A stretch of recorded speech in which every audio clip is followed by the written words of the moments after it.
Hari ini gue mau share beberapa rahasia top 0.00001% tentang bagaimana orang kaya berpikir. Dan bukan orang kaya yang cuman 1-2 tahun hilang, tapi orang kaya yang bisa puluhan tahun mempertahankan kekayaannya. Gue bersyukur juga dikasih talenta lebih dari Tuhan untuk bisa membuat kurikulum dan pelajarannya dengan bahasa yang lebih sederhana dan yang lebih relate dengan posisi mayoritas orang di Indonesia. Dan yang nomor satu adalah pilih musuhmu dengan bijak. Apa tuh salah satunya? Lu jangan kebanyakan ngeluarin opini tentang segala hal di ruang publik. Lu kalau belum jadi siapa-siapa tapi udah sibuk komentarin semua hal di ruang publik. Ada berita politik nih lu ikut campur, ada berita ekonomi sedikit lu ikut campur, ada influencer kasih suatu argumen lu ikut campur, ada kasus nasional lu ikut campur. Dengan secara tidak sadar lu lagi ngumpulin banyak musuh. Karena setiap opini yang lu berikan di ruang publik atau di sosmed itu pasti ada pro dan kontra. Ada yang suka dan ada yang tidak suka. Apapun itu. Kalau lu perhatikan gua, di sosmed gua itu isinya cuman hahaha hihi, jalan-jalan main sama istri dan anak doang. Bisa nggak biar engagement gua gede, gua berikan opini gua tentang politik, tentang kasus korupsi, tentang pejabat A yang main cewek, tentang kebijakan pemerintah, tentang ekonomi suku bunganya, tentang gosip artis A yang kejebak masalah, tentang artis B yang lagi kena cancel culture, tentang perang di Timur Tengah, tentang agama. Of course bisa lah. Setiap konten kreator harusnya tahu cara mematik engagement itu biar tinggi. Tapi gue lakukan nggak? Enggak. Kenapa? Gue nggak mau banyak musuh. Gue tahu followers gue ini beraneka ragam. Ada dari sisi pengusaha, ada dari sisi politisi, ada dari sisi PNS, ada dari sisi influencer, ada dari ras Betawi, Batak, Cina, Sunda, Jawa, Sumatera, Sulawesi, aneka ragam. Jadi apapun opini publik yang gue berikan, pasti salah satu dari irisan mereka tersebut akan tersinggung. Kalau setiap berita besar gue komentarin, otomatis dalam long enough time horizon, semua akan jadi musuh gue. Yang dimana itu tidak bijak. That's why dari kecil, apalagi kalau lu keturunan Cina ya atau Tionghoa, pasti disuruh diem. Udahlah nggak usah ribut-ribut. Udahlah diem-diem aja. Udahlah ngalah aja, sabar aja. Udahlah kalau ditanya orang gimana kerjaan, bilang aja sepi terus sampai kayak mau bangkrut. Karena kalau masih merintis, terlalu banyak opini itu buat lu jadi banyak musuh. Tadinya bos lu udah suka sama lu, tapi karena lu ada kasih opini yang bos lu nggak suka, akhirnya bos lu jadi nggak suka sama lu. Atau lu sales agent asuransi atau properti, followers lu udah calon pembeli rumah lu nih, tapi suatu saat lu koar-koar memberikan opini di publik yang nggak ada hubungannya sama rumah. Misalkan lu kasih opini lu soal memangnya banyak oknum di Kementerian X, padahal lu lagi jual rumah nih. Followers lu ada yang dari Kementerian X yang udah tertarik nih mau beli rumah sama lu. Lu koar-koar soal kerjaan dia. Akhirnya nggak jadi beli, malah lu yang dibenci. Problemnya kalau lu banyak opini di masalah apapun dalam berita, lu jadi banyak musuh. Jadi kita tidak boleh beropini, bukan itu poinnya. Cukup punya satu opini atau belief aja tentang sesuatu di satu bidang. That's it. Kalau lu di bidang edukasi finansial, ya udah have an opinion di bidang finansial aja. Segala sesuatu tentang keuangan finansial yang lu believe. Kalau lu di bidang pelawak, stand up comedy, ya udah have an opinion tentang melawak aja. Kecuali lu sudah puas sama karir lu sudah tahu konsekuensi kedepannya akan turunin income lu sudah tidak terlalu memikirkan uang, lalu lu mau memuaskan ego lu dengan cara punya banyak opini di bidang lain, ya udah monggo, nggak apa-apa. Yang gua udah selalu bilang kalau lu udah sukses dan lu udah puas terserah mau ngapain aja terserah. Lu udah beraknya lu udah bener. Karena lu sudah tidak begitu mementingkan uang atau karir lagi. Lu udah sukses. Tapi kalau lu belum puas sama karir lu dan lu pengen lebih lagi, jangan kebanyakan opini secara publik karena bisa jadi bumerang buat lu nantinya. Ingat ya, kalau udah puas, lu terus mau ngoceh A, B, C, D, E silakan. Tapi ingat konsekuensinya. Bisa banyak partner, vendor, supplier, karyawan lu atau atasan lu, kolega kerja lu yang akan jadi nggak suka sama lu. Kalau siap terima resikonya, silahkan. Negara demokrasi kok. Tapi menurut gua kalau lu masih mau berkarir lebih lagi, jangan cari banyak musuh. Karena lu masih butuh disukai banyak orang kan. Agar produk atau jasa lu itu dibeli. Don't try to fix stuff beyond your reach. Artinya, Lu mungkin punya opini tentang A, B, C, D, E, atau tentang setiap berita yang mungkin itu buat lu tambah kesel, yang buat hati lu bergejolak dan itu benar. Tapi kenyataannya dunia ini nggak peduli dengan apapun yang lu ungkapkan. Kecuali lu yakin nih dengan diri lu sendiri ketika lu beropini lu bisa stop the problem, then you should do it. Tapi kalau enggak, jangan remehkan kesuksesan yang udah lu dapet sekarang. Jangan sepelekan keadaan lu sekarang yang sedang baik. Karena itu bisa jadi lebih buruk ketika lu salah nyenggol orang. Bahasa Inggrisnya tuh then don't take your success for granted. Dunia cuman mau sesuatu yang sempurna dari diri lu. Dunia nggak butuh lu jago atau punya opini di 10 bidang. Dunia itu cuman mau satu hal dari lu, yang lu paling jago dan lu paling sempurna. Orang yang berkompetisi sama lo bener-bener tuh fokusnya luar biasa, dan lu kalau kedistraksi dengan opini A, B, C, D, dan lu koar-koar terus di publik, value lu bisa turun di masyarakat. Berikutnya adalah pasangan yang lu pilih. Gue bisa langsung tahu jenjang karir atau bisnis mereka simply dengan lihat pasangannya. Karena mau sehebat apapun diri lo, tapi kalau pasangan lo nggak support, nggak satu pemikiran, lo bakalan susah maju. Soalnya setiap apapun yang lo lakukan akan dipertanyakan terus-terusan. Apakah benar? Apakah bisa berhasil? Apakah ini jalan terbaik? Udahlah, nggak usah. Udahlah, ngapain sih? Karena dia nggak ngerti cara berpikir lo. Gue pakai contoh olahraga aja deh. Kalau lu misalkan cowok, terus lu punya istri, lu udah rajin nih olahraga, lu jaga berat badan, lu nge-gym, lari, beraktivitas, lu diet yang bagus, makanan lu jaga. Tapi istri lu nggak sama nih kayak lu. Istri lu kayak babon. Gue jamin bini lu secara tidak langsung lama-kelamaan akan iri sama diri lu. Karena dia insecure, karena dia etos kerjanya beda sama lo. Karena dia nggak mau berubah. Gue jamin istri lu akan suruh lu suatu saat, "Ngapain sih olahraga terus? Ngapain sih lu sok-sok nge-gym? Ngapain sih lu sok-sok diet?" Kenapa? Karena istri lu nggak satu pemikiran sama lu.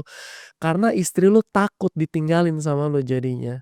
Ini yang gua maksud kalau pasangan itu nggak satu pemikiran atau nggak satu semangat. Harusnya kan dia ikutan sadar diri, "Lu babon ayo ikut olahraga, lu jangan males." Kalau gua rajin lu males, artinya kita nggak satu etos kerja, artinya kita nggak satu mindset, artinya kita nggak kompak ini. Gua mau maju, gua nggak mau jadi babon. Ayo lu ikut gua maju. Lu babon gini 5 tahun lagi makin kayak gorila, sadar diri woi, kasarnya gitu. Tapi jangan ngomong gitulah, baik-baik. Cuman kalau udah ngomong baik-baik dan gak satu mindset, ya susah. Either lu yang turun nanti ke bawah ngikutin dia, lu jadi babon juga akhirnya, atau udah ribut terus. Dan dalam hidup kan masalah di luar keluarga tuh udah banyak. Dan ketika lu udah turun standarnya, ya udah balik lagi lu ke titik nol. Karena pasangan itu kayak co-founder dalam hidup lu, partner.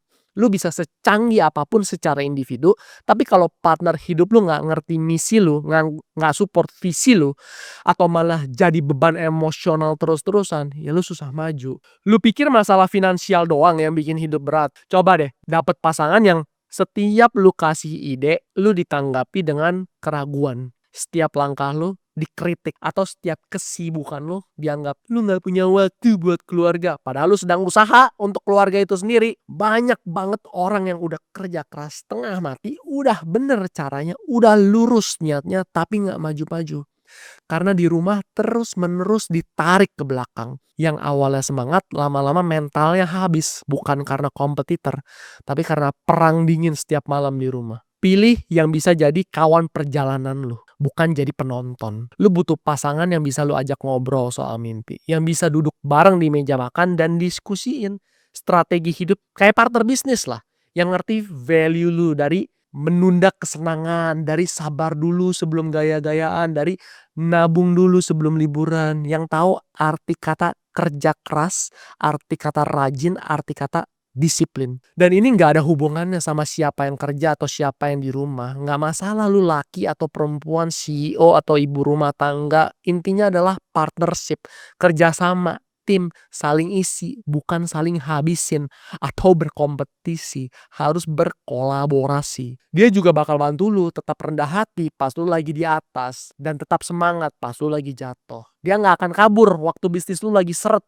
dan nggak jadi silau pas lu dapet spotlight. Itu juga problem tuh buat istri-istri yang norak pamer sana sini ini ketika suaminya baru dapet jackpot. Lu bisa curi start dalam karir sendirian, tapi lu nggak akan finish jauh kalau partner hidup lu malah narik mundur setiap langkah lu ke depan. So, sebelum lu nikah, tanya dulu, apakah orang ini bisa jalan bareng gua? Bukan cuman untuk nikah, tapi untuk misi hidup gua. Kalau ya, pertahanin. Kalau belum, pikirin baik-baik. Kalau udah nikah terus udah terlanjur salah gimana? No comment.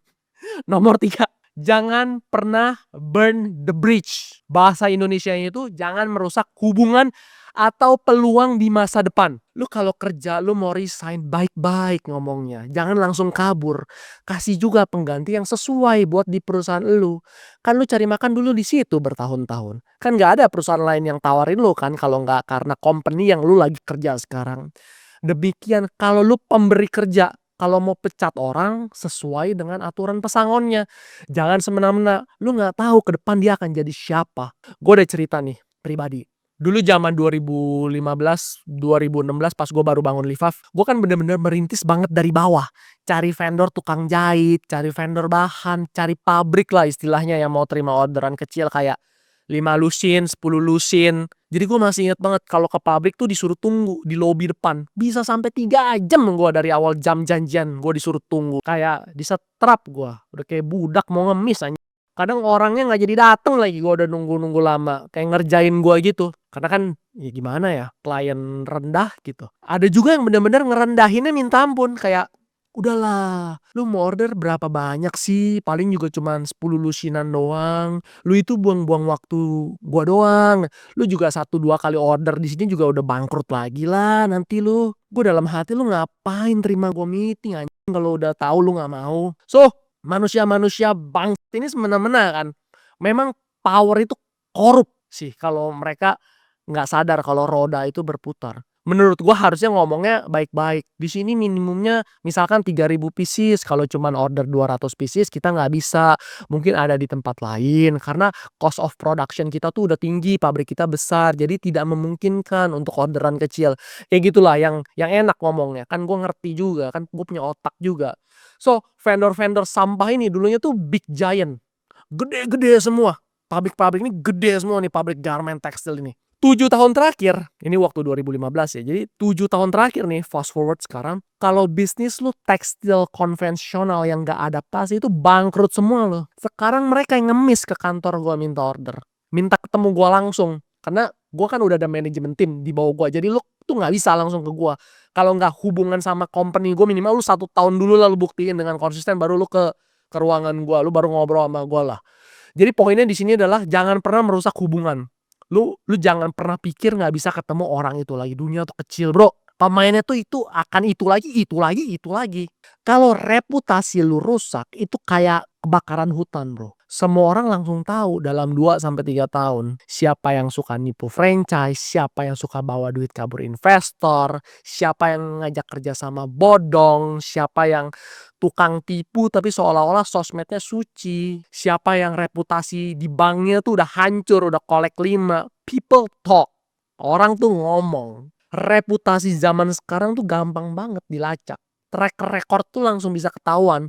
Apalagi kalau lu yang udah di posisi atas. Banyak intel yang beritahu informasi ini. Winner hangout with winner. Kayak gue tuh banyak banget intel kiri kanan. Entah orang bang. Dan kenapa jangan pernah rusak hubungan? Atau kalau pisah itu harus baik-baik. Karena lu gak pernah tahu suatu saat itu orang akan jadi siapa. Hidup itu benar-benar kayak roda. Berputarnya cepat sekali. Orang yang lu anggap remeh bisa jadi somebody suatu saat. Tapi kalau lu udah terlanjur rusak hubungan, rendahin orang, boy, suatu saat bisa kebalik. Dan lu bisa ngemis di depan kantor gua. Kayak itu vendor tadi. Ya tentunya gua nggak bales kayak di film-film kayak lu nggak inget gua dulu lu apain gua. Ya tetap baik-baik juga akhirnya gua ladeninnya kayak iya pak lagi sepi jadi belum bisa order di tempat bapak. Karena gua juga nggak tahu juga kan roda gua ntar di bawah kapan. Ini lagi di atas nih jadi harus tetap humble juga balesnya walaupun dia dulu pernah remehin lu, pernah rendahin diri lu. Asik kan advice-advice gua yang beneran praktisi. Next. Pertahankan lingkaran pertemanan terdekatmu tetap kecil. Keep your inner circle small. Bahasa Inggrisnya tuh enak banget. Gue kalau bahasa Indonesia tuh agak terbata-bata. Gue mau ngomong keep your inner circle small. Bahasa gobloknya tuh jangan kebanyakan temen nongkrong di circle yang berbeda-beda. Gue nggak bilang jangan punya banyak temen. Lu boleh punya banyak temen. Tapi inner circle lo yang lu hang out tiap minggu atau tiap bulan, itu satu circle aja. Kenapa? Ketika lu kebanyakan temen nongkrong, tapi grupnya beda-beda, pasti di setiap circle lu itu punya pendapat yang berbeda-beda. Jadi lu dengerinnya itu pasti berbeda-beda semua tiap minggu. Lu ada inner circle pedagang, lu akhirnya mikir, wah iya ini bener nih berdagang aja. Lu ada inner circle pemain kripto, lu akhirnya mikir, wah iya bener nih di kripto aja. Lu ada inner circle pemain F&B, lu akhirnya mikir, wah iya bener nih main F&B aja nih kayak gini. Lu ada inner circle pemain ekspor import, ikutan dah lu tuh ntar ekspor import. Masalahnya lu tiap minggu jadi beda-beda fokusnya karena inner circle lu kebanyakan. Terus juga jadinya spending habit lu, pengeluaran duit lu itu jadi jelek. Kenapa? Kan lu mau stay eksis kan di setiap circle lu ini. Akhirnya di circle A pada beli mobil, lu ikutan. Di circle B pada beli jam tangan, lu ikutan. Padahal duit lu udah habis buat ambil mobil, udah mepet. Tapi lu mau tetap stay eksis nih di circle B. Lu ikutan dah tuh beli jam tangan mewah. Di circle C pada jalan-jalan ke luar negeri, lu ikutan. Akhirnya you trying to keep up with those circle. Padahal lu mampunya di satu circle doang. Tapi karena lu mau exist, lu mau tetap jaga inner circle lu yang banyak itu, jadinya lu keeping up with the Jonases. Dan karena inner circle lu kebanyakan, apa yang lu lakukan tiap bulan jadinya beda terus. Karena di circle A lu disuruh buat campaign, di circle B lu disuruh ekspansi, di circle C lu disuruh benerin produk dulu, di circle D lu disuruh invest saham. Padahal atensi fokus lu itu cuman bisa satu dulu. Lu tau lah, ada satu temen lu yang lu lihat dia body-body. Gue bilangnya tuh body-body. Friends with everyone. Temennya banyak banget, nongkrongan circle-nya banyak banget. Lu gak mungkin share hal paling rahasia ke orang itu. Karena lu tahu dia temenan sama banyak orang. Best friend-nya tuh ada 10. Pasti rahasia lu dibocorin lah secara tidak langsung ke temen-temen dia yang lainnya. Orang inner circle-nya ada 10. So, ketika lu kelihatan banyak temen, akhirnya makin sedikit yang bener-bener akan percaya ke lu. Again, gua nggak bilang jangan punya banyak temen. Gua bilangnya jangan kebanyakan inner circle. Temen gue banyak kak, banyak. Tapi inner circle gue itu bisa dihitung pakai satu tangan doang. Kalau kebanyakan inner circle, lu bisa nggak sukses-sukses soalnya lu pasti dijulitin mulu. Nggak bisa lu buat 10 orang sekaligus dengan mindset yang sama. Pasti banyak kontradiktifnya. Ketika banyak kontradiktifnya, maka nggak ada yang lu believe. Maksudnya yang lu believe tuh lu jadinya tuh kebanyakan pendapat, lu banyakan terima masukan. Jadi tuh pecah terus karena lu dapet perdebatan terus di setiap apapun yang lu lakukan. Gue bisa ngomong bagian ini karena gue ngerasain. Dulu gue juga friends with everyone. Karena di satu sisi gue memang menjadi teman yang baik dan gue pintar juga kan, gue kasih value. Gak mungkin orang mau temenan sama gue terus kalau gue gak ada value. Makanya semua mau temenan sama gue karena gue bener-bener bisa mikir strategi tuh apapun. Memang bakat talenta gue tuh itu. Tetapi ini sangat sulit untuk di-maintain. Karena kalau gue temenan dengan banyak orang dan itu semuanya pengusaha, ada temen gue yang si A sama si Z ini bisnisnya sama. Atau si B sama si X ini mereka bisnisnya sama. Artinya kan mereka kompetitor. Akhirnya dua-duanya ntar kalau ada apa-apa di masing-masing bisnisnya yang di bidang sama ini, disangka gua yang bocorin. Padahal enggak. So, if you friends with everyone, you friends with no one sebenarnya. Keep your inner circle, teman terdekat lu sesedikit mungkin. Sisanya temen jauh aja, asal kenal aja. Karena believe me, banyak temen juga nggak ngebantu lu apa-apa pas lu lagi susah. Cuman bakalan ada 1 atau 2 orang doang yang benar-benar akan bantu lu ketika lu lagi jatuh. And you stay loyal with that friends. Cara milihnya gimana sekarang? Gampang. Lu keculik nih, lu anggap diri lu keculik nih sekarang. Keluarga lu udah gak ada. Siapa yang lu telepon, yang lu tahu bisa bantuin lu, yang lu bisa percaya abis-abisan, yang lu tahu ketika lu telepon dia akan angkat dan akan bantu lu. Choose that friend. Kalau lu suka video gue yang ini, pasti lu juga suka video gue tentang pembelian terbaik gue waktu di kelas menengah. Tapi bukan investasi. Keluar duit buat foya-foya boleh gak? Boleh. Tapi jangan sampai salah. Make sure itu bagus juga untuk produktivitas atau hidup lu. Videonya di sini udah gua siapin, langsung klik aja.